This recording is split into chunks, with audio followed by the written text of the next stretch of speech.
Allô les amis! Alors, j'ai fait l'exercice comme je vous avais proposé hier et j'ai rempli un sac de plein d'objets bizarres que j'avais chez moi.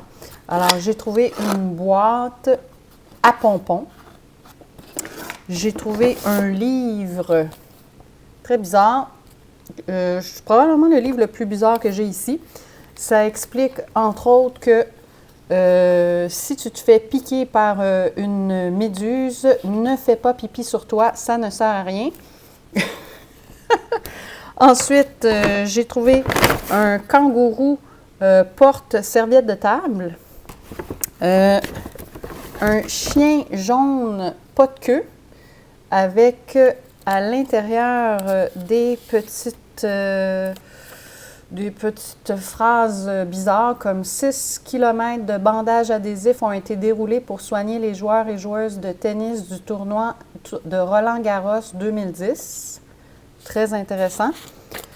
Et finalement, l'objet, non, j'avais autre chose, excusez-moi, je pensais que j'avais terminé. Une décoration de Noël démolie par mon chien. Je ne sais pas pourquoi je garde ça. Et finalement, l'objet le plus bizarre, ceci. Tu te demandes peut-être ce que c'est. Alors, c'est une tuque. Figure-toi donc que c'est supposé être une tuque. Je t'explique.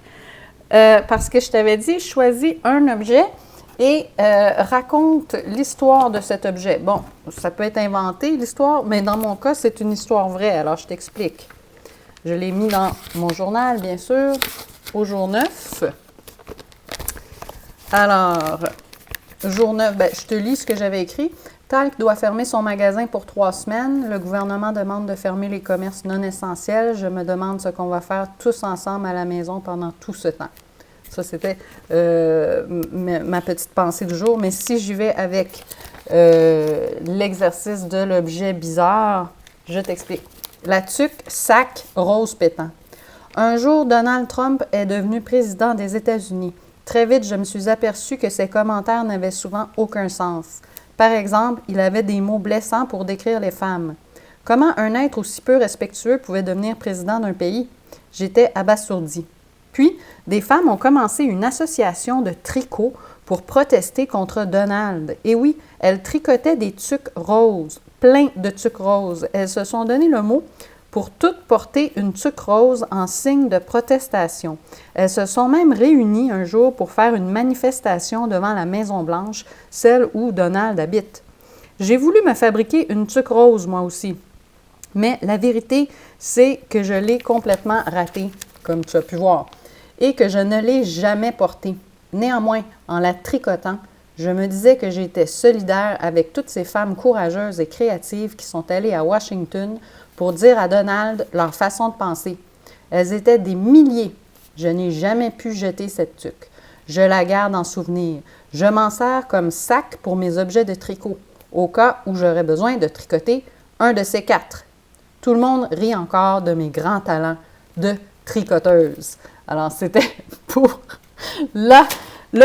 probablement l'objet le plus bizarre de ma maison.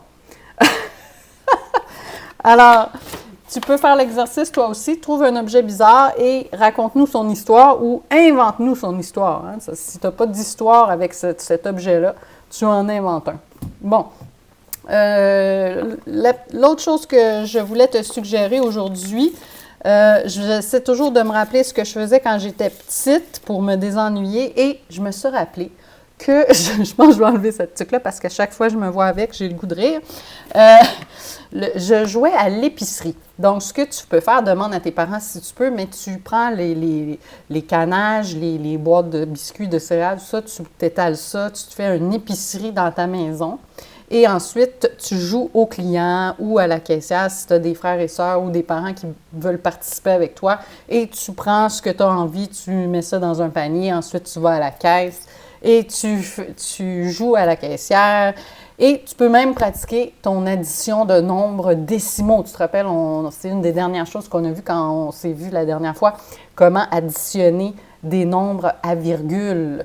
Donc, tu pourras mettre des prix à tes articles, des prix avec des sous, comme 2,50 ou 3,99. Et ensuite, tu additionnes ça. Tu peux vérifier tes calculs avec une calculatrice pour voir si tu as eu bon.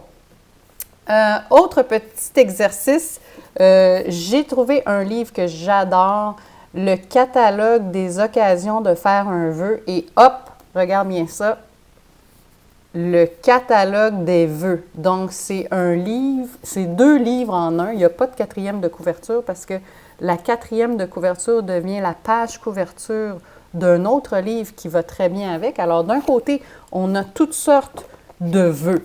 Exemple, piloter un avion. Passer les grandes vacances chez Robinson Crusoe. Qu'Appelé prenne bien un P et 2 L, comme j'ai mis dans ma dictée. Que demain soit le premier jour des vacances. Bon, mais nous, c'est pas mal les vacances à tous les jours, mais bon. Aller vivre à la campagne. Et l'autre à côté, c'est aller vivre à la ville. Ça dépend où on habite, hein? Et le catalogue des occasions de faire un vœu, c'est à quel moment on peut faire un vœu. Tu as sûrement entendu que quand il est 11h11 ou midi 12, on fait un vœu, ou quand on dit quelque chose en même temps que quelqu'un, on peut faire un vœu, etc. Mais ils en ont inventé ou ils en ont trouvé d'autres. Alors, exemple, bien évidemment, quand on voit une étoile filante, celle-là, elle est connue. Quand on entend un de ses os craquer sans le faire exprès, je savais pas ça. Chaque fois qu'une guerre s'arrête quelque part dans le monde, bien sûr. Quand une étoile de mer s'est échouée sur la plage. Quand on voit passer des oiseaux en V. Ah, mais ça, on peut en voir ces temps-ci, hein? Il y a beaucoup d'outardes, des bernaches qui reviennent du sud. Quand on entend les sirènes du mercredi. Quand on atteint le sommet du Mont Blanc. Oui, bien ça, c'est un peu rare. Quand on éternue en même temps qu'une autre personne. Quand on voit la queue d'une baleine. En tout cas, il y en a des tas. Donc, je t'invite dans ton journal du jour 9 ou du jour 10 d'inventer des occasions de faire des vœux et des vœux. Tu peux me faire la liste et je suis certaine qu'on n'aura pas les mêmes listes. Bon, c'est pas mal ça. On est rendu à notre chapitre. On est rendu au chapitre 6. Tu te rappelles que la dernière fois hier, quand on a lu l'histoire, alors Eugénie, elle espérait très fort que son papa accepte de venir aider pour le projet d'objets volants dans sa classe. Et avant de s'endormir, elle entendait ses parents discuter à propos de ça. La maman semblait dire que c'était une bonne idée pour le papa de sortir un peu de la maison pour faire autre chose que de ruminer. Alors, on va voir s'il va accepter. Le lendemain, papa s'est levé à la même heure que moi. Et ça, c'était rare ces temps-ci. Il était rasé et il avait mis sa belle chemise jaune. Il sentait bon le savon et quand j'ai posé un baiser sur sa joue, il a dit « Je viens à l'école avec toi ». Je lui ai sauté au cou, j'ai crié « Hurrah !» et mon cri a retenti dans toute la maison. Le silence pouvait rentrer chez lui. Tu te rappelles hein, qu'elle n'aimait pas les silences chez elle. Avec papa, qui marchait comme un escargot, j'ai mis 2 fois plus de temps que d'habitude pour arriver à l'école. Je tenais sa main serrée dans la mienne et parfois il me souriait. La maîtresse était dans la cour et papa s'est avancé. Comme elle est toute petite, elle a levé la tête pour le regarder. Il s'est présenté et elle l'a invité à entrer dans la classe. Je les ai laissés parler tous les deux.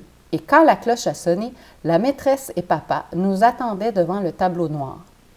Papa était debout devant toute la classe et ses jambes tremblaient. Quentin a étouffé un rire dans sa main. Il regardait Luca et dans ses yeux, il y avait un truc du genre « Qui c'est ce vieux schnock? » Tout à coup, sur la joue de mon père, j'ai aperçu une petite touffe de poils qui avait échappé au rasage et sa chemise jaune n'était pas repassée jusqu'en bas. Je serrai les paupières pour ne pas pleurer. On dirait qu'elle est nerveuse pour son papa, hein? Le père d'Eugénie a accepté de nous aider pour le concours, a dit la maîtresse. Super! A crié la classe et tous les yeux se sont tournés vers moi.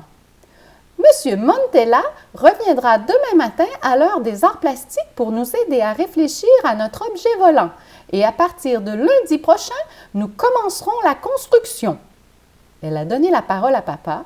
Il a commencé par tordre ses mains dans tous les sens et ses mots sont sortis dans le désordre, comme s'ils se cognaient les uns aux autres.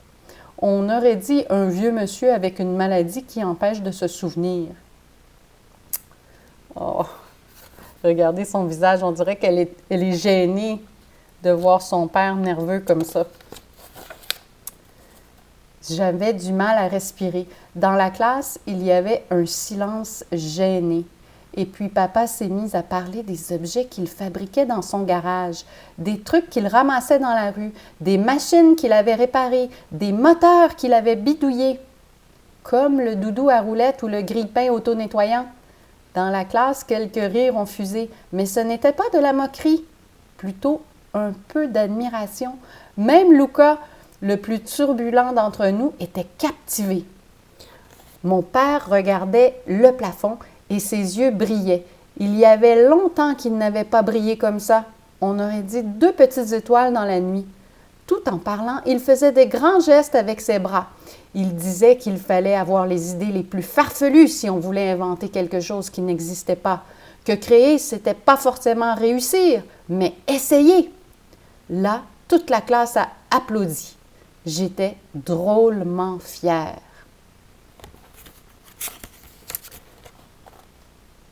Après, papa a dit qu'il allait nous laisser et qu'il reviendrait demain.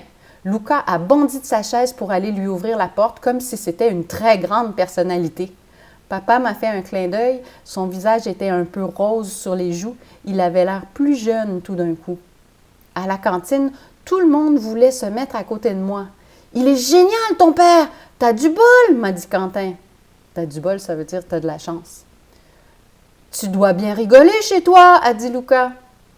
J'ai pensé qu'il y avait longtemps qu'on n'avait pas franchement rigolé à la maison, que le chômage, c'était comme une boîte à chagrin que personne n'aurait dû inventer.